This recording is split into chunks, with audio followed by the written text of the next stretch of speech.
Đaka, odbornik i aktivista mesne zajednice Brajkovići. Mi sad trenutno idemo u Zaseok Ivanović. Idemo kod bake kojoj treba obezbediti stambeni prostor. Hvala Bogu, neka živi za duži period, ali u uslovima u kojima sada trenutno živi je nemoguće i postoji opasnost da zimus može doći do urušavanja plafona. Ona živi ovdje sama. Jeste, sama. 31. godište. Kuća je se urušila. Gdje je urušila, da. Krov se urušio. Da. I sad vi ovdje iz mesne zajednice, to jest ti kao... Pa eto, kao neki inicijator te cijele akcije, pokušavamo da napravimo malo nekog stambenog prostora. Nemamo izbora, ne možemo skupiti dovoljno sredstava, nego da prepravimo od ove šupe koliko se bude moglo. Računamo jedno kupatilce, presobljence i 2 odelenca, babi je i to dovoljno. Mislim da će biti dovoljno. Božena! O Božena! Jesi?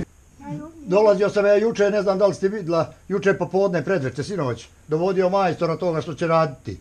Da pogleda može li, rekao je može i on će krajem ovog mjesta da radi. Dotad mi treba spremimo materijal. To je šupljo, pa tu će i kiša ulazi. Ja, ono odelenje više nije za upotrebu tamo. Tu kislo je propalo. Vidiš ti da je ove grede, pazi, ova greda, ona liži na ona vjenčanica. Naložila si vatru, bako, a? Pa šta će? Vatru si naložila? Jesam.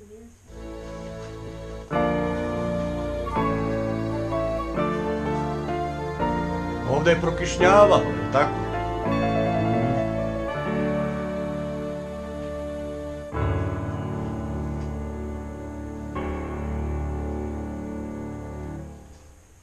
Ja ovako kao ispred mesne zajednice mislim da mi ne možemo da skupimo sredstva, nama je svaki dinar dragocen, svaki dinar. Znači, molim ovim putem, molim ljude koji imaju i koliko god ko može, svaki nam je dinar dragocen.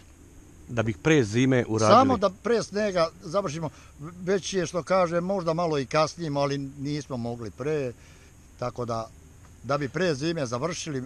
Ona nema praktično ništa. To možemo da računamo da nema ništa. Tako da sve njoj treba. I bojler, i krevet, i šporet, i sve joj treba. Tako da ako iko može i koliko može da pomogne, može u robi, može u parama, kako god.